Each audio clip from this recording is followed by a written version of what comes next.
ਬੱਲੇ ਉਹ ਰੋਪੜ ਦੇ ਚੋਰੋ, ਤੁਹਾਡੀ ਪਿੱਠ ਤੇ ਥਾਪੀ ਮਾਰਨੀ ਤਾਂ ਬਣਦੀ ਹੈ।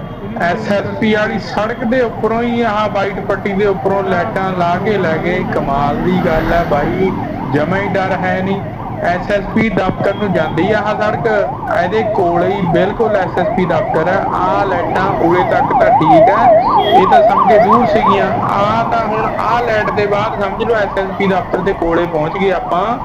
ਆਹ ਲੈ ਗਏ ਜੀ ਲਾਈਟਾਂ ਤਾਰ ਕੇ, ਕੱਢ ਲਿਆ। ਇਹੋ ਜਿਹੀਆਂ ਪਤਾ ਨੀ ਕਿੰਨੀਆਂ ਕੁ ਲਾਈਟਾਂ ਐਸਐਸਪੀ ਦਫ਼ਤਰ ਨੂੰ ਮੁੜਦੇ ਵੇਲੇ ਲਾਈਆਂ ਹੁਣੇ 4-5 ਦਿਨ ਕੁਛ ਵੀ ਪਹਿਲਾਂ। ਹੈ ਨਹੀਂ। ਲਾ ਕੇ ਲੈ ਗਏ ਚੋਰ।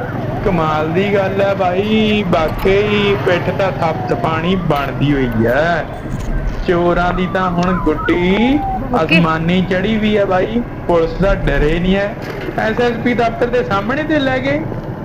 ਕਿਆ ਬਾਤ ਹੈ, ਕਿਆ ਬਾਤ ਹੈ, ਕਿਆ ਬਾਤ ਹੈ। ਬਣਾ